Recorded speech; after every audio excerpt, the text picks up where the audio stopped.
सभा की ओर से कानून मंत्री हमारे लाडे सर, हम सबके प्रिय अर्जुन राम जी मेघवाल का कोटि कोटि नमन और धन्यवाद।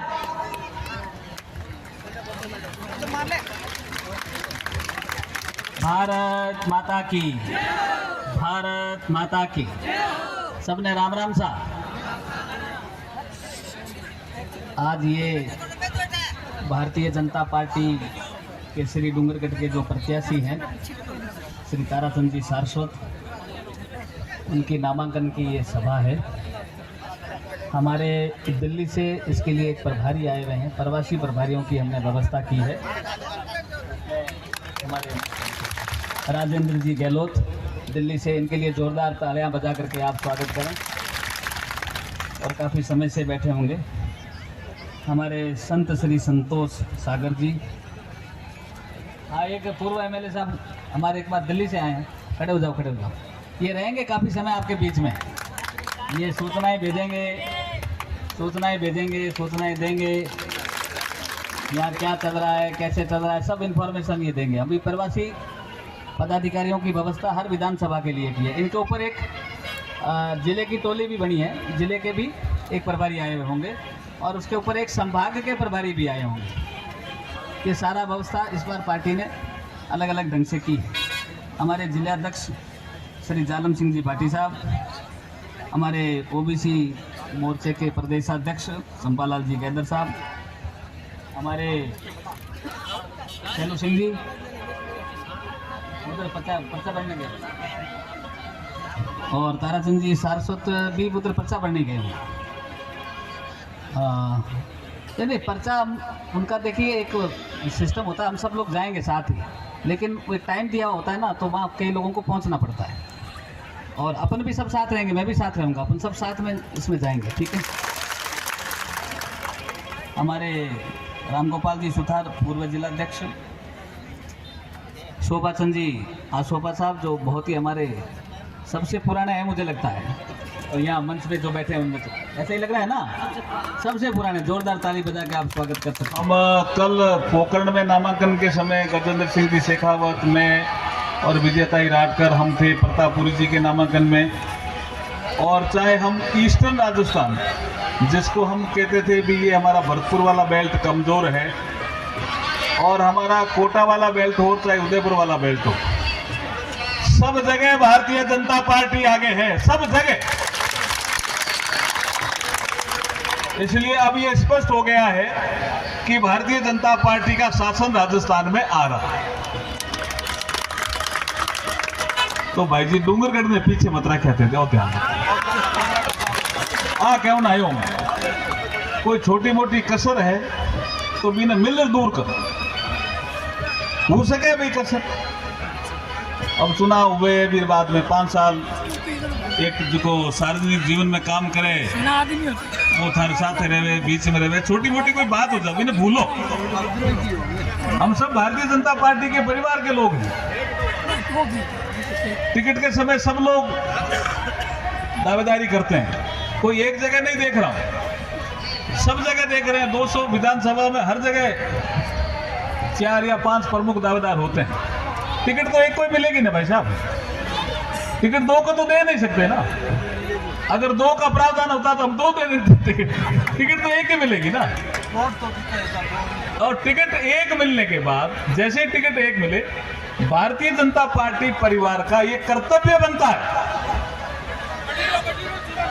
ये मैं बहुत जोर दे करके कह रहा हूं, भारतीय जनता पार्टी परिवार के सभी पदाधिकारियों का, सभी सदस्यों का ये कर्तव्य बनता है कि पार्टी ने जिसको टिकट दी उसके साथ चल करके, उसका मजबूत पक्ष रख करके उसको चुनाव जिताने का काम करें। ये हमारी ड्यूटी है और इस दिशा में हम तेजी से आगे बढ़ गए हैं। अभी किशन जी गोदारा बोल रहे थे तो मैं तो ट्रेन से ही आ रहा था, मेरा तो कल ट्रेन से ही आना था किशन जी, लेकिन ये चूंकि इन्होंने वो चार्टर प्लेन कह दिया तो मुझे कुछ लोग पूछ रहे थे कि आप प्लेन लेके आए हो क्या, तो सारी चीज बतानी पड़ती। मीटिंग लेट हो गई, राष्ट्रीय अध्यक्ष जी, प्रधानमंत्री जी सभी बैठे थे, हमारी 76 टिकटें अभी तक बाकी है, आज घोषणा हो सकती है, तो उसके लिए बैठक थी, तो फिर अब कैसे आते हैं। उसके बाद हम पहला जोशी जी के घर बैठ गए, तो ट्रेन का टाइम तो कृष्ण जी निकल गए और मुझे डूंगरगढ़ आना था, तो क्या करता। तो सतीश पूनिया जी का आज नामांकन था, तो मुझे पार्टी ने कहा कि आप सतीश पूनिया जी का नामांकन भरते हुए डूंगरगढ़ जा सकते हो क्या। मैंने कहा सतीश पूनिया जी का नामांकन किसी और के जिम्मे लगाओ, मैं तो श्री डूंगरगढ़ ही रहूंगा आज पहला गाँव डूंगरगढ़ का करूंगा। तो अब सतीश पूनिया जी के नामांकन के लिए एक आदमी जो मेरे साथ लगाए, डिप्टी सीएम उत्तर प्रदेश के केशव प्रसाद मौर्य, वो दोनों हम पार्टी के प्लेन से आए। तो चार्टर प्लेन अपना नहीं है, पार्टी का काम है जी, ये तो पार्टी व्यवस्था करती है। किशन जी आपके ध्यान में रहे, जब आपके साथ आए थे तब वो दूसरी व्यवस्था थी, तो लोगों को कन्फ्यूजन हो जाता है? तो हम केशव प्रसाद मौर्य जी के साथ आए, जयपुर में एक कार्यक्रम किया हमने, क्योंकि कुछ घोषणा पत्र का विषय जो आपने रखा, संकल्प पत्र का जो ओम जी सारस्वत रख रहे थे, उस दिशा में भी तेजी से आगे बढ़ना है। वो करके फिर मुझे वो प्लेन यहाँ छोड़ गया नार। अब वो प्लेन किशन जी वापस गया जयपुर, ठीक है। वो केशव प्रसाद मौर्य जी को लेकर के दिल्ली जाएगा और मैं आपके साथ रहूंगा। अब तो ठीक है ना, आपकी कोई कंफ्यूजन तो नहीं है ना कोई आपको। तो ये श्री डूंगरगढ़ की आज की सभा, देखिए 2-3 चीजें मैं आपको कहता हूं। अभी ओम जी सारस्वत बोल रहे थे तो नरेंद्र मोदी जी का नाम ले रहे थे।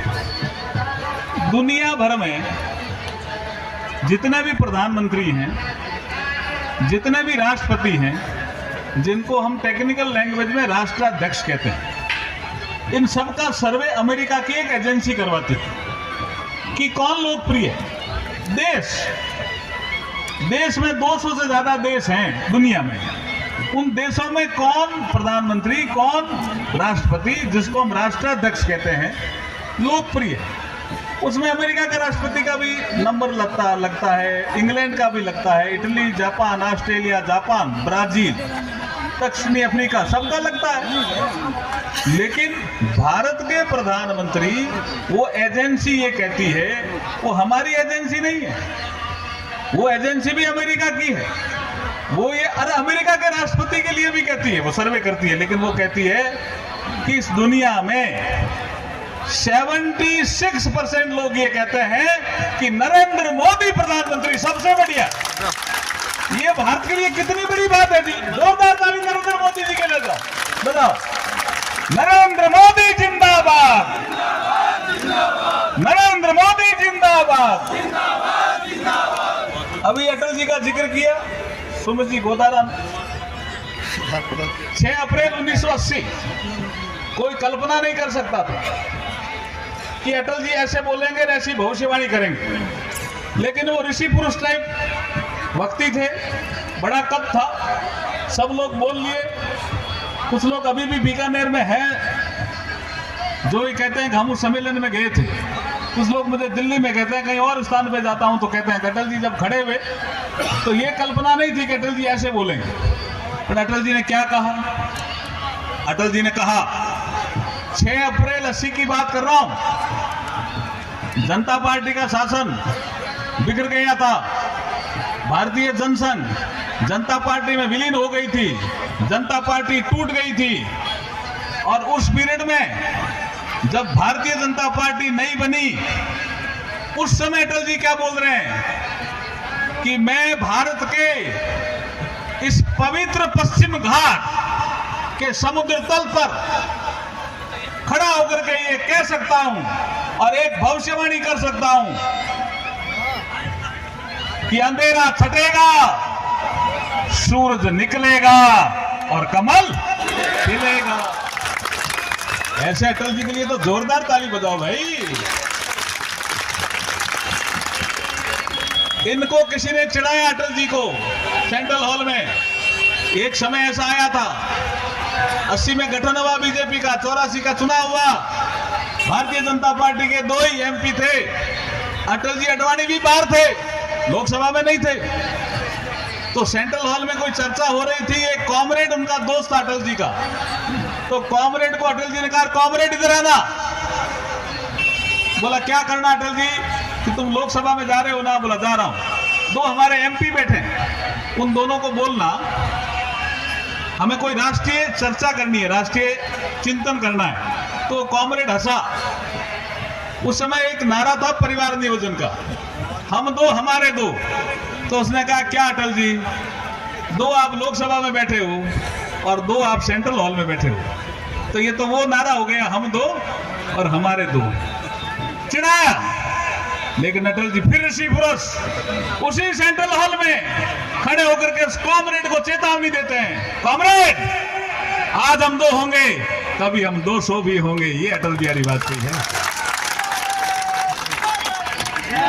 भारत माता की। अब आप नरेंद्र मोदी जी के लिए आ जाओ। कोई सोचता था दलित वर्ग में ज्यादा आता, जब मैं दलित वर्ग में जाता हूं तो ये ज्यादा आता। भ्रम में रहने की जरूरत नहीं है। कांग्रेस को भी कहिए कि नरेंद्र मोदी 2001 से गुजरात के मुख्यमंत्री, 2001 से, कितना लंबा टाइम, इतने तो गुजरात के मुख्यमंत्री रहे। 2014 से भारत की जनता की कृपा से भारत के प्रधानमंत्री। कोई रिजर्वेशन पे आंच ही नहीं आने दी।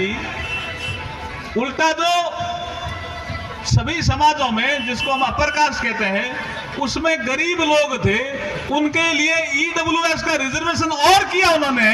फिर भी वो कहते हैं कि रिजर्वेशन को खत्म करेंगे ये नरेंद्र मोदी। इसलिए कोई भ्रम में आने की जरूरत नहीं है। अभी मदन मुझे दिख रहा था, मदन लिखमा दे सर दिख रहा था ना, किधर बैठा है? अरे को नहीं निकट बैठे। आए थे कुछ लोग, मुझे कहने लगे कि साहब ये तो रिजर्वेशन समाप्त करें। कौन क्या था नहीं?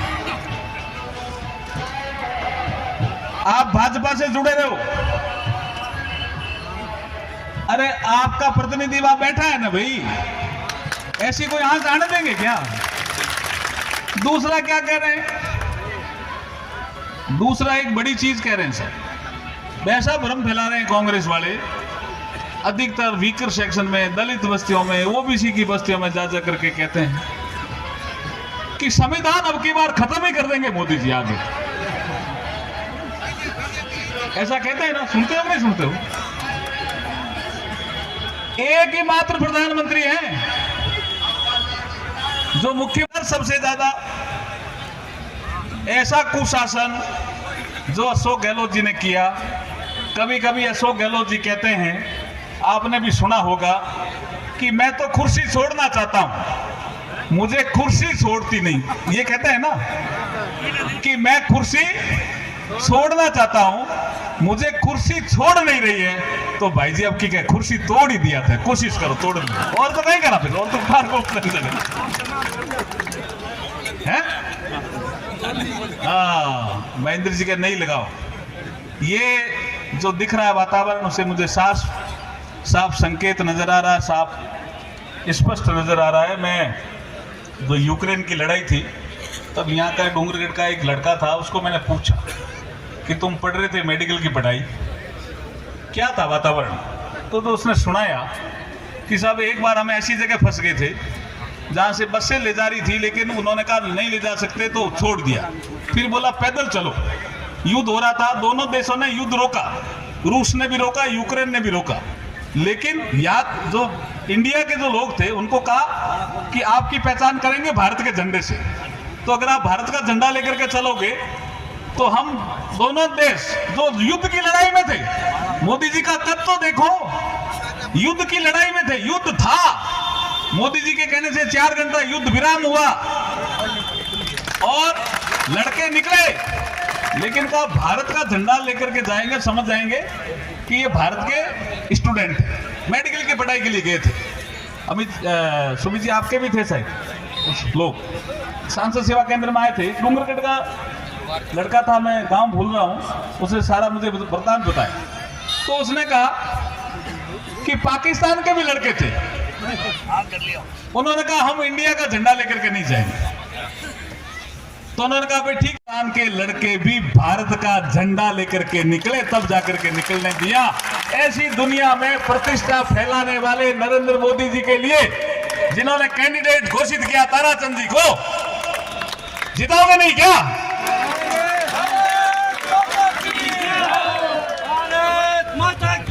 भारत माता की। पूरे देश और दुनिया में नरेंद्र मोदी जी जब हमारे चुनाव समिति की बैठक लेते हैं तो टिकटें जो घोषित होती है उसमें नरेंद्र मोदी जी की छाप लगती है। भाई ध्यान रखना, राष्ट्रीय अध्यक्ष जेपी नड्डा जी और नरेंद्र मोदी जी अध्यक्षता करते हैं। हम लोग चुनाव समिति के लोग होते हैं स्टेट की तरफ से, वो भी वहां रहते हैं, इसलिए सामूहिक निर्णय होता है। इसलिए जहां नरेंद्र मोदी जी की छाप लग गई, उस निर्णय को तो सर्वोपरि रखना है, सर्वोपरि रखना। नरेंद्र मोदी जिंदाबाद, नरेंद्र मोदी जिंदाबाद, भारतीय जनता पार्टी जिंदाबाद, भारतीय जनता पार्टी जिंदाबाद। मैं आपसे यही अपील करना आया हूं कि श्री डूंगरगढ़ विधानसभा से, क्योंकि श्री बोलना पड़ेगा, बहुत तोड़ाराम जी लगुड़ा नहीं, गड़बड़ा है।